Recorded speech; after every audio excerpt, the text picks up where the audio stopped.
बच्चों सुप्रभात। मैं डॉक्टर सुमन गुप्ता, समाजशास्त्र व्याख्याता सहआचार्य समाजशास्त्र, राजकीय महाविद्यालय नावा नागौर। बच्चों आज हम करेंगे सामाजिक संरचना के रूप, principal types of social structure. बच्चों इस संदर्भ में अपन कहेंगे, पार्सन्स का ये कहना है कि सामाजिक संरचना के 4 रूप मुख्यतः देखे जा सकते हैं और ये 4 प्रकार के सामाजिक मूल्य माने जाते हैं। पार्सन्स ने पहला जो इसका मूल्य बताया, जो पहला इसका रूप बताया, वो है सार्वभौमिक सामाजिक मूल्य। सार्वभौमिक मतलब जो सारी जगह फैले हुए हैं।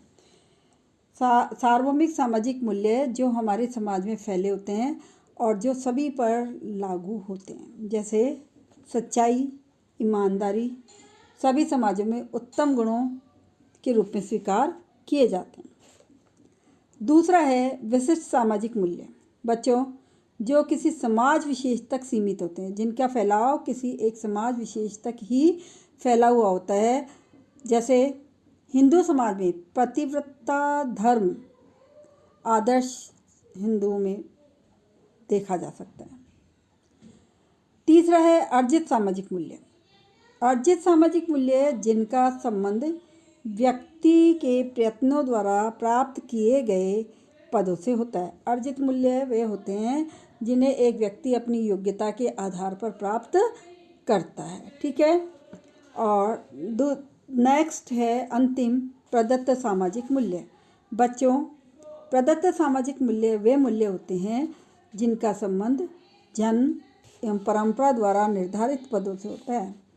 इस प्रकार के सामाजिक मूल्यों के आधार पर सामाजिक संरचना के 4 रूप हम देखेंगे और ये 4 रूप जो हैं वो है, सबसे पहला है सार्वभौमिक प्रदत्त प्रतिमान।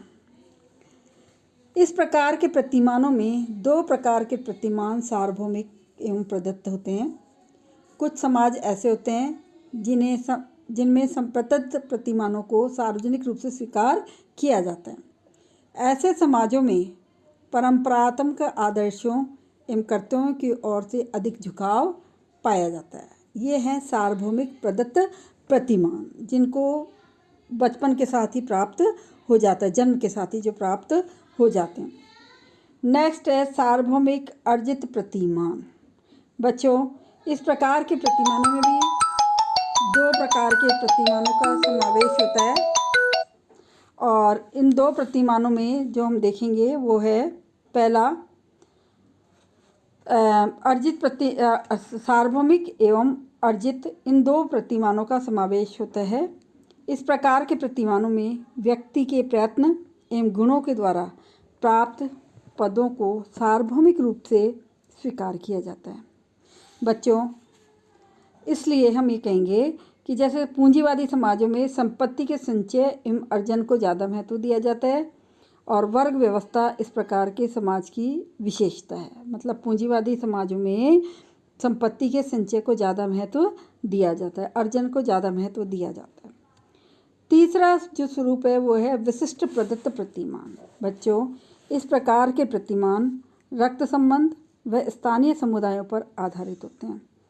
इस प्रकार की सामाजिक जो संरचना होती है, इसमें व्यक्तिगत गुणों को ज़्यादा महत्व दिया जाता है और सामाजिक संगठन को बनाए रखने के लिए नैतिकता एवं प्रत्येक व्यक्ति द्वारा किसी न किसी कार्य को करना आवश्यक माना जाता है। ऐसे संरचना जो है विशिष्ट प्रदत्त प्रतिमान कहलाती है। और अंतिम जो है वो है विशिष्ट अर्जित प्रतिमान। देखिए अपन ने पहले प्रदत्त प्रतिमान की बात की थी। प्रदत्त प्रतिमान में 2 प्रतिमानों की बात की, सार्वभौमिक प्रदत्त प्रतिमान, सार्वभौमिक अर्जित प्रतिमान, फिर विशिष्ट प्रदत्त प्रतिमान और विशिष्ट अर्जित प्रतिमान। विशिष्ट अर्जित प्रतिमान के अंतर्गत हम कहेंगे कि इस प्रकार के मूल्य सार्वभौमिक के स्थान पर विशिष्ट मूल्यों पर आधारित जो होते हैं, विशिष्ट मूल्यों पर जोर दिया जाता है। इनमें जैसे परिवार, गोत्र, वंश का महत्व, भारत में जैसे इनका ज़्यादा महत्व होता है। तो इस तरह से हमने ये वाली बात देखी। अब हम करेंगे, अब सामाजिक संरचना के रूप के बाद सामाजिक संरचना के स्तर। बच्चों, जॉनसन कहते हैं कि सामाजिक संरचना के 2 स्तर होते हैं, एक प्रकार्यात्मक उपप्रणालियाँ और दूसरा संरचनात्मक उपप्रणालियाँ। पहले हम बात कर रहे हैं प्रकार्यात्मक उपप्रणालियों की। प्रत्येक समाज को अपने अस्तित्व के लिए समस्याओं का निवारण करना जरूरी होता है, और साथ ही साथ केवल समस्याओं का निवारण ही नहीं, समाज के सदस्यों की आवश्यकताओं की पूर्ति भी करनी होती है। वे प्रतिमानों को बनाए रखना एवं तनावों को दूर करना, अनुकूलन, उद्देश्य प्राप्ति, एकीकरण, और ऐसा ना होने पर समाज अपना अस्तित्व और विशिष्ट स्वरूप क्या कर देगा, खो देगा। इसलिए ये सारी चीज़ें जरूरी होती हैं। इनमें से प्रत्येक समस्या के लिए एक प्रकार्यात्मक उपप्रणाली होती है। जैसे अर्थव्यवस्था है। अर्थव्यवस्था वह प्रकार्यात्मक प्रणाली है जो समाज के अनुकूलन से संबंधित है। अर्थव्यवस्था वस्तुओं और सेवाओं को उत्पन्न करती है और समूह एवं समितियों की आवश्यकताओं की इससे क्या हो जाती है, पूर्ति होती है। परिवार रूपी जो संस्था है वो क्या है, प्रकार्यात्मक उपप्रणाली है। समाज में इन सामाजिकरण के द्वारा दिन प्रतिदिन के तनावों को दूर करने एवं सामाजिक प्रतिमानों को बनाए रखने का कार्य कौन करता है, परिवार करता है।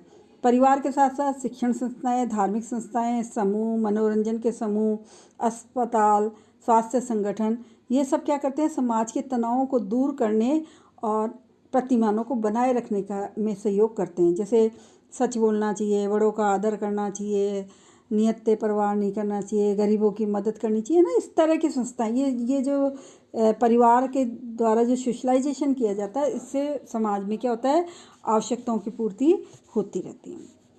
उद्देश्यों की पूर्ति में सरकार रूपी उपप्रणाली भी महत्वपूर्ण काम करती है।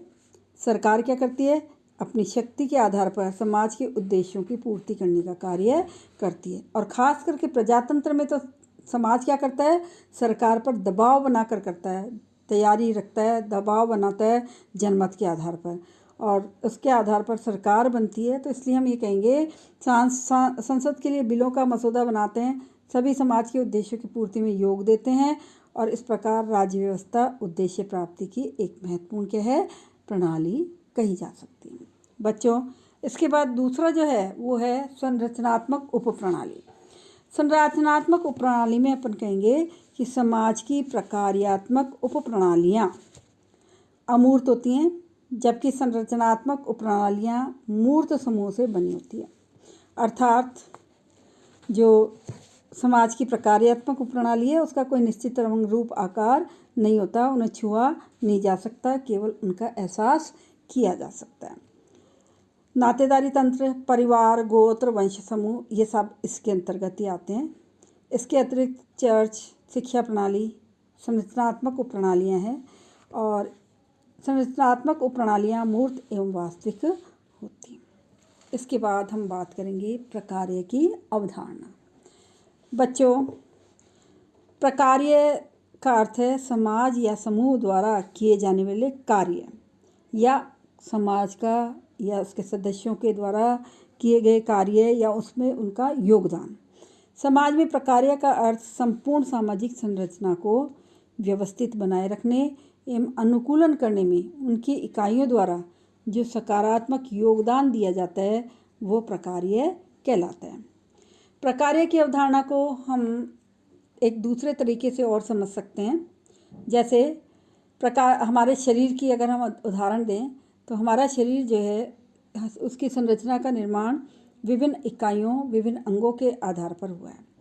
लेकिन अब देखिए, शरीर का हर अंग शरीर की व्यवस्था को बनाए रखने के लिए, शरीर को स्वस्थ बनाए रखने के लिए अपना एक अलग काम करता है, और काम करने के साथ साथ उनके साथ अनुकूलन भी करता है। शरीर व्यवस्था को बनाए रखने और अनुकूलन बनाए रखने में योगदान देता है। जो कार्य करते हैं तो उसे ही इन इकाइयों का प्रकार्य कहा जाता है।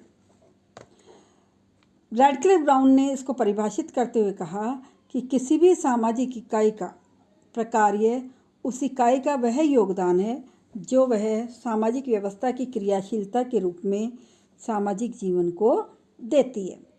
अर्थात प्रकार्य एक आंशिक क्रिया है। एक आंशिक क्रिया के द्वारा उस संपूर्ण क्रिया को दिया जाने वाला योगदान है जिसका कि वह एक भाग है। बच्चों, इसकी एक डेफिनेशन और हम देख रहे हैं और वो है जॉनसन की। जॉनसन कहते हैं किसी भी सामाजिक संरचना जैसे एक उपसमूह, एक भूमिका, एक सामाजिक नियम अथवा एक सांस्कृतिक मूल्य का वह योगदान जो वह एक सामाजिक व्यवस्था या उपव्यवस्था की एक या अधिक आवश्यकताओं की पूर्ति हेतु करे, वो क्या कहलाता है? प्रकार्य कहलाता है। तो इस तरह से हम देख रहे हैं कि प्रकार्य क्या है? सामाजिक संरचना की इकाई का वह योगदान है जो सामाजिक व्यवस्था की आवश्यकताओं की पूर्ति के लिए दिया जाता है। मर्टन ने कहा कि प्रकार्य वे अवलोकित परिणाम हैं जो कि सामाजिक व्यवस्था के अनुकूलन या सामंजस्य को बढ़ाते हैं। तो इस तरह से बच्चों अपन ने प्रकार्य की अवधारणा, प्रकार्य की परिभाषा की बात की है। अंत में इन परिभाषाओं के आधार पर हम कहेंगे कि प्रकार्य समाज व संस्कृति की इकाई का वह योगदान है जो उसकी निरंतरता और उसकी व्यवस्था को बनाए रखने में सहायक होती है। प्रकार्य द्वारा सामाजिक इकाई समाज की आवश्यकताओं को पूरा करने और उसमें सामंजस्य एवं अनुकूलन करने में सहायक होती है।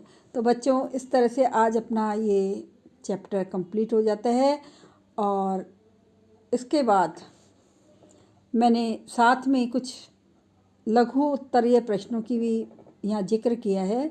इनको आप देखेंगे, आशा ही नहीं पूरा विश्वास है कि आप इनको सॉल्व करने का प्रयास करेंगे और मुझे लगता है कि आप लोगों को बहुत अच्छे से समझ आ गया होगा और इसमें कहीं कोई दिक्कत नहीं होगी। दिक्कत हो तो आप किसी भी तरह से कोई बात को पूछ सकते हैं, व्हाट्सएप पे कॉल कर सकते हैं। ठीक है, आज के लिए इतना ही। धन्यवाद।